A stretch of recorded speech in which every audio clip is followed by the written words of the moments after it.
everybody, and welcome to the final discussion board of the entire semester. That's amazing. We've gotten through an entire semester. How long was it for y'all? Because it felt kind of long to me, but also it felt kind of short. Like, this was both the shortest and longest semester I've ever had in school. Is really weird. Like, February felt really long, and then March went by really quickly, and then April went by really quickly. Is that the month that we just got through? See, I don't know.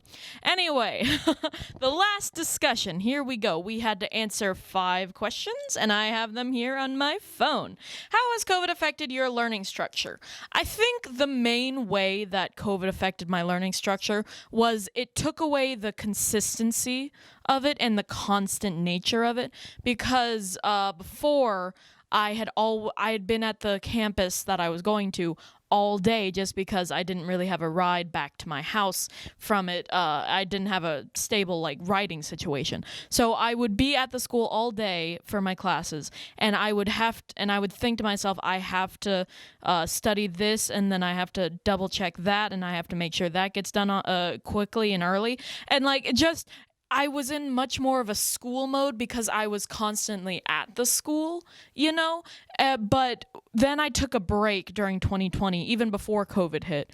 I was planning on taking a break that first semester, and then COVID hit, and suddenly it turned into a year-long break, just because of, mental issues and et cetera, et cetera. So I lost, and I say that, but in the meantime, I tried to learn little skills and everything during not only quarantine, but also just in general. I got kind of bored, so I tried to start learning some sciences, and your girl ain't good at science. So what happened was my learning structure became very sporadic. Like, I would take a week and I would study things for hours and hours at a time for that week, and then the next week I would choose something completely different and only study it for only 15 minutes at a time. And so that's the main thing COVID really took away.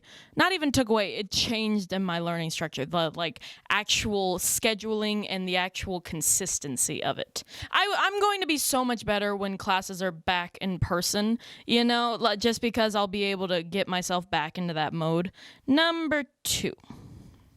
What are 2 things you learned in this course? 2 things I learned. One of them was how to write and structure a script for radio.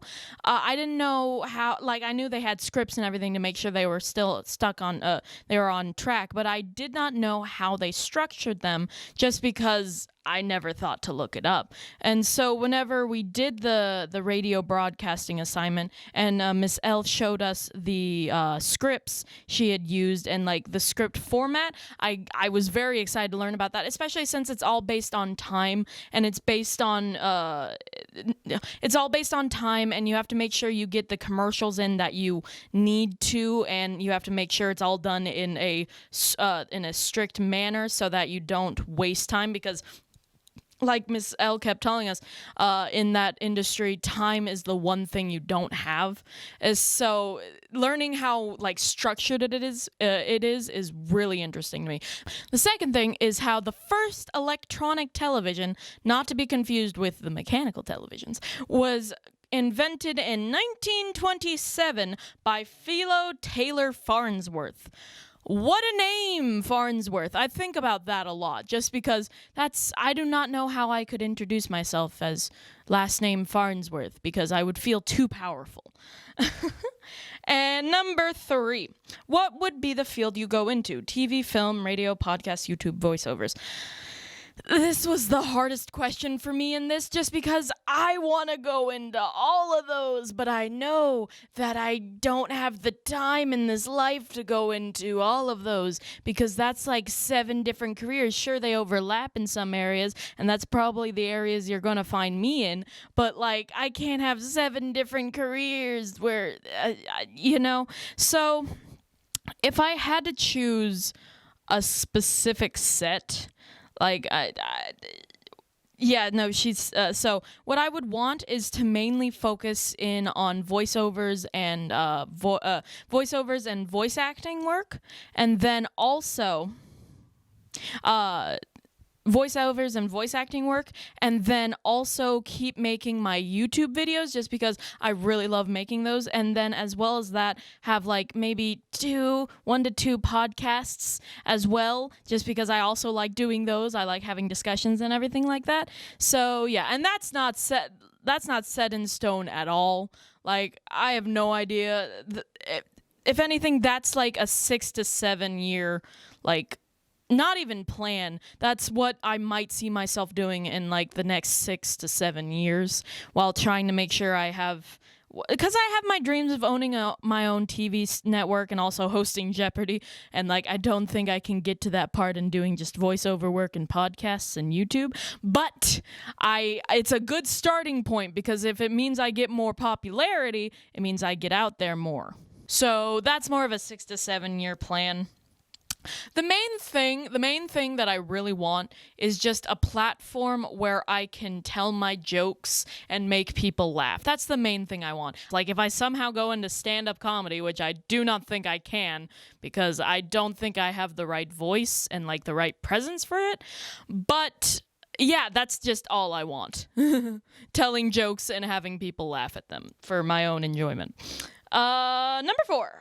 If you had to do another assignment in this class, what would it be? I thought about this. I thought about a new one. It's a culmination of the newscasting project, it's a culmination of like the newscasting project, the interviewing project, and then the podcasting project. It's basically like a big final project, like after this one. And the main thing about it is it's a talk show. Okay? Say that this would be done with like 1 to 2 partners, just because it'll be easier and you'll be able to get a lot more organic conversation. So like for the first 5 to 10 minutes, it's news stories, like what you did for the newscasting project, and then for the next 5 to 10 minutes, it's an interview, whether with between the 3 people or outside of the group, where you're all interviewing that one person. And then for the last bit, it's like it's more podcasting. It's like 5 to 10 minutes of interpersonal communication, and then closing remarks and everything like that. That's what I'm thinking, like a talk show based. And I thought another fun thing to add to it, even though it doesn't, that's already a lot, but another fun thing I thought was you could make commercials and like product placements in it, because that's how talk shows and everything are. So you could make fake products and fake commercials to put in there like it's an actual TV show. I thought that would be really fun, just because I think that would be great as like a coming together of all the projects we had and all the knowledge that we gathered, like script making, just talking in general, forming, and then you wouldn't have to edit it. You wouldn't even have to edit it if you keep it going in one thing and if you had everything written down, but just keeping conversation going as well, you know? Number 5, we're at the final one of the final discussion. What did you enjoy about this course? I enjoyed how much I got to really stretch my creative capabilities, because this class gave me so much creative liberties when it came to the projects. Whenever she said that we would be making videos and everything, I got very excited, because I didn't know we would be making, I knew we'd be talking, but I did not know that we'd be making videos and everything. So whenever she said that, I got really excited, because with the pandemic hitting and everything like that, I took a break from making videos for quite a while. Like, the 2020 was a rough year, you know? So I hadn't made a video or I hadn't made a script in a long time. And so whenever we started making videos and everything for the discussions as well as the projects, I was very excited, because I really got to stretch it, because she gave us so many liberties with that, and I got to take it and run with it. Like all the editing I did for the newscast project, and then all the fun I got to have in making the stories for the radio news announcing, and I got to put in a little bit of music editing into that as well. So I had a lot of fun with the projects themselves and how much creativity I got to put through them. And this class really kickstarted me back into the video making mindset, which is what I needed. And not only video making, but video recording and then video editing, which is what I need, because those are my 2 favorite things to do. So yeah. Also, I got to get a bunch of stuff. I got to have a good reason to get a bunch of stuff for a recording, and now I can use it as much as I like, including a very big green screen and a very, not complicated, but definitely not simple lighting setup. So I'm very happy we got to do all those, and I am so happy I got to hang out with all of y'all during it, and the discussion boards and everything. I wish we were in person, especially after that podcast. I wish we got to, like, hang out and everything like that, but the next semester. So, yeah. I had a lot of fun in this class, and I hope y'all did too. I will be watching all of y'all's discussion boards and responding to you in video. So I can't wait to do that. And also, yeah, that's it. I hope to see all of y'all in the classes I take after this, especially since they're going to be in person, and I get to finally meet all of y'all, and that's it. I believe in you. Have a good day, and I can't wait to watch all of y'all's videos. Bye!